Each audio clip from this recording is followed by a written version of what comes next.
everyone, I'm Professor Casey, and this is quick review number 5. We'll be covering the basics of strings today.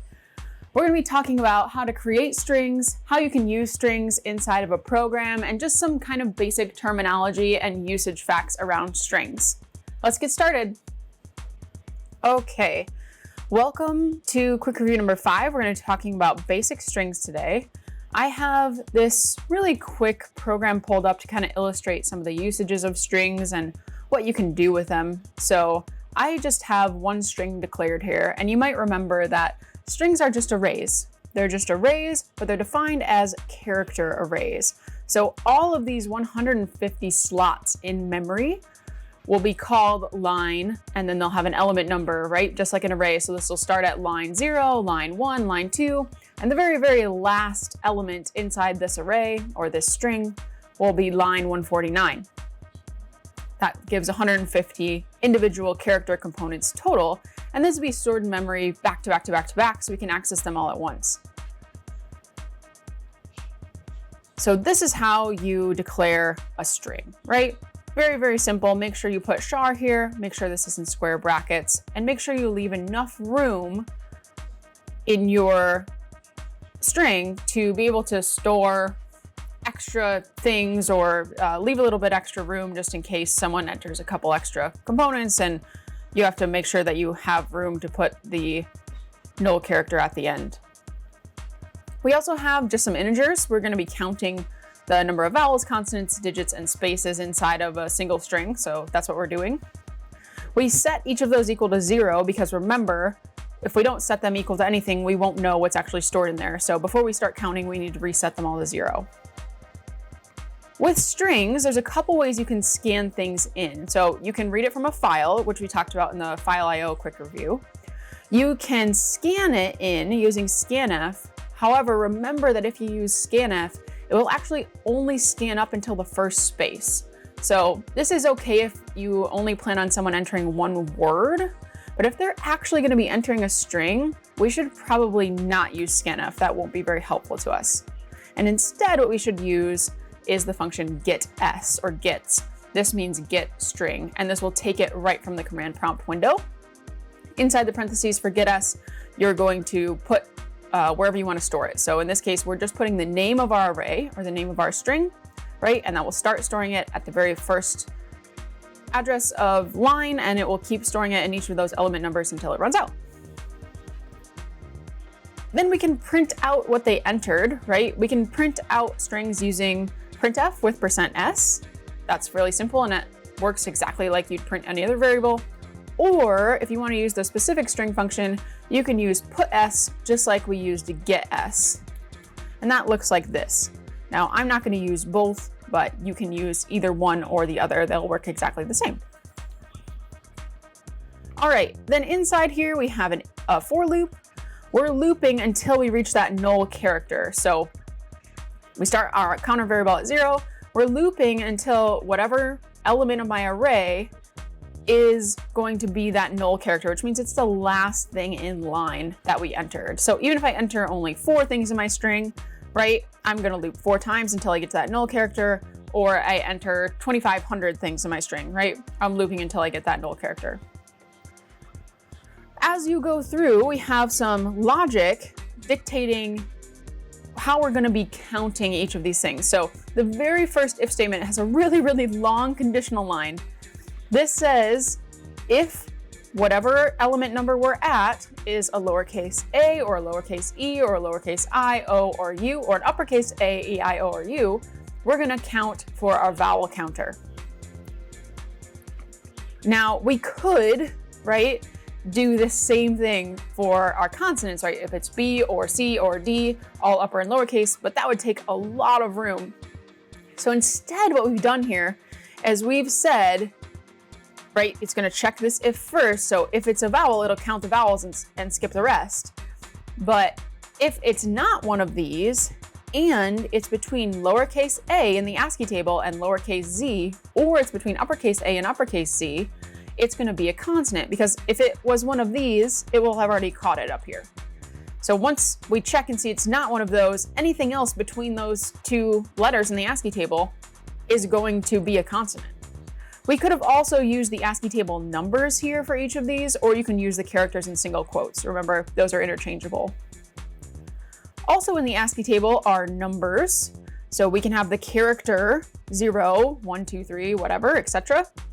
And so we can check, hey, if it's between 0 and 9, then we know it's a digit. And lastly, the only other thing we're counting is spaces, but we could count other things like punctuation or stuff like that. And we're just doing that with the character space. So you just put a space between single quotes and we're counting spaces. So this is just a really, really simple program counting up the number of different things. So let's go ahead and run this. We're gonna build it first. We're gonna run it. All right, it asked me to enter a string. I'm gonna say EGR112 is awesome. Okay, so it prints it back to me, right? And if I make this smaller so you can see what's actually happening in the program here. I enter my string, it uses getS to store it in line. It prints it back to me just to make sure that's confirmed. That's usually a good idea, especially when you're troubleshooting. Then it uses this for loop and logic to go through and sort each one of these. So it sorts the first one as E, right? And when it goes in here, this will hit as true and it'll increase my vowel counter. And then it'll loop back and it'll keep doing this over and over until it gets to that null character, which will happen right after that last E in awesome. So as we go through, we can check and say, hey, are these right? Do I have 6 vowels in here? Well, I have an E, an I, A, E, O, and E. That looks right. How many consonants? G, R, S, W, S, M. Yep, that's right. Digits, those 112 digits, and the spaces between each of these words. I didn't put a space at the end, otherwise it would have counted that too. All right, so the other thing we can do that kind of ties in with strings is we can actually use C type, which is called character type. Remember, when you're using strings, you have to include that string library. If you're going to use C type functions, you have to include the C type library, which is just ctype.h. And instead of having to do all these different logic components, what we could do is use some of the basic C type comparisons. So let me remind you what those are. If we include the C type library here, we can use any of these to check an individual character. And because it's a string, we can check an individual element as an individual character. So you can see if something's a letter, if it's a space, if it's punctuation, digit, alphanumeric, right? If it's uppercase, lowercase, etc. Now remember, this returns a non-zero number if it's true, and it returns 0 if it's false. So we can't just check and see if it's 1. We have to make sure it's not 0 to see if it's false when we do the logic for this. So for example, let's try and use is space instead of doing the check with the character space and see if that works for us. So down here, right, I've included my C type library. If I go down here, instead of comparing, right, line I equal to space, what I can do is say is space, and then all I have to do is put the individual element from that string in here, because this is just an individual character, so this should be able to check this just fine. Now, do I need to put anything else? No, because remember, this is going to return a non-zero number if it's true. And what does your condition evaluate to if it's a non-zero number? It evaluates to true. So this is technically all I have to put. Now let's go ahead and build this. Make sure I didn't mess anything up, and we'll run it.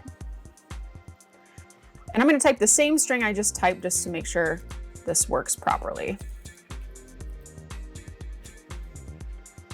Right? So it worked exactly the same, still counted those 3 white spaces. So I will encourage you that if you're working on this and working on getting down strings and some of these C-type functions, try and replace these conditionals with some of those C-type functions to be able to see if you can get them to work. That would be a really good exercise in really ensuring that you understand strings and these C-type functions. All right, so just a quick wrap up of the string basics review. Remember that when you declare a string, you have to declare it like an array. It's going to be a char type array, and inside those square brackets, make sure you leave enough room to be able to accommodate your entire string plus a little bit extra just in case. As you're going through and checking each individual character, you're probably going to have to use for loops, just like we do with regular arrays. Because it's a string, you can also use all of those C-type functions to compare individual characters if that's something that the program's asking for. Again, this was quick review number 5, where we talked about the basics of strings. If you have any questions, feel free to shoot me an email, or you can always leave a comment below. I do check them frequently. Thanks for watching.